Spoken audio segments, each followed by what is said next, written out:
Good day mga boss! Matapos nga pong talunin ng Barangay Ginebra San Miguel ang Converge Fiber Xers sa kanilang playoff na kung saan game to nga ngayong linggo. Ayon nga sa isang ulat, nakikipag-negotiate na nga daw po ngayon itong Converge Fiber Xers sa isang possible na trade transaction involving nga po dito itong si Mikey Williams. Matatandaan po na nakuha nga po ng Converge Fiber Xers itong si Mikey Williams via trade kapalit si Heading, pero hindi pa po nakakapaglaro itong si Mikey Williams sa Converge dahilan na para pakawalan na nga po nila. Nakikita po kasi ngayon ng Converge Fiber Xers ang kanilang mga weaknesses, especially pagdating sa playoffs. Wala talaga po silang masasandalan na player pagdating sa crunch time, at hindi na nga po nila kaya pang paghintayin na pumirma pa itong si Mikey Williams para sa Converge. Gagamitin na lang daw po itong trade asset para makuha ang isang player na po pwede nilang pakinabangan. Ayon nga sa ulat, kung hindi nga po ngayon konferensya, ay next conference po pwede po nang pakawalan ng Converge Fiber Xers itong si Mikey Williams, na kung saan badly needed nga po ng Magnolia Pambansang Manok Timplados. Opo, hindi po kayo nagkakamali. Ang Magnolia Pambansang Manok Timplados ay po pwede pong makuha itong si Mikey Williams via trade, na kung saan pakakawalan nga po ng Converge Fiber Xers. Kinakailangan po ang negotiation na nagaganap ngayon sa Magnolia at ang Converge Fiber Xers.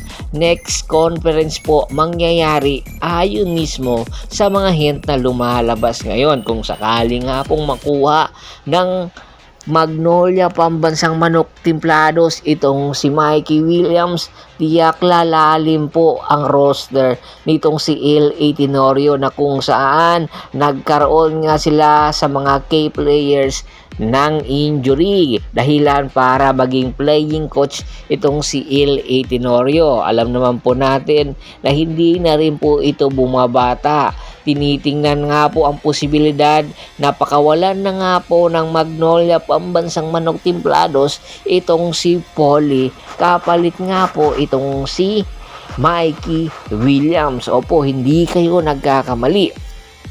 Dahil nga po itong si Polly tuwing playoffs ay nagkakaroon ng injury. Wala pa pong nagkamaling mga fans at mga sports writer na kung saan nakikita po nila pagdating sa playoffs ay nagkakaroon ito ng injury. Tila po yata merong sumpa si Polly sa Magnolia Pambansang Manok Timplados. Kaya nga po pakakawalan na po ito at mapupunta po sa Converge Fiber Xers, na kung saan ito nga po ang kailangan or sagot sa problema ng Converge Fiber Xers, ang isang crunch time player sa katauhan po ni Polly. Hanggat meron pang makakaya at mailalabas si Polly po, pwede po itong kunin ng Converge Fiber Xers at pakinabangan sa experience na meron itong si Polly sa Magnolia at sa Rain or Shine. Tiyak mas lalong aangat ang Converge Fiber Xers. Opo, magkakaroon sila ng isang crunch time, big time player, at hopefully mawala na ang sumpa kung mailipat na nga po si Polly sa Converge Fiber Xers. Ito nga po ngayon ang pwede maging floor stabilizer ng Converge Fiber Xers. Nakita po natin talagang tumiklop si Alex Stockton, tumiklop si Aranya sa Converge at Barangay Ginebra San Miguel, na kung saan do or die nga po ngayong paaparating na linggo.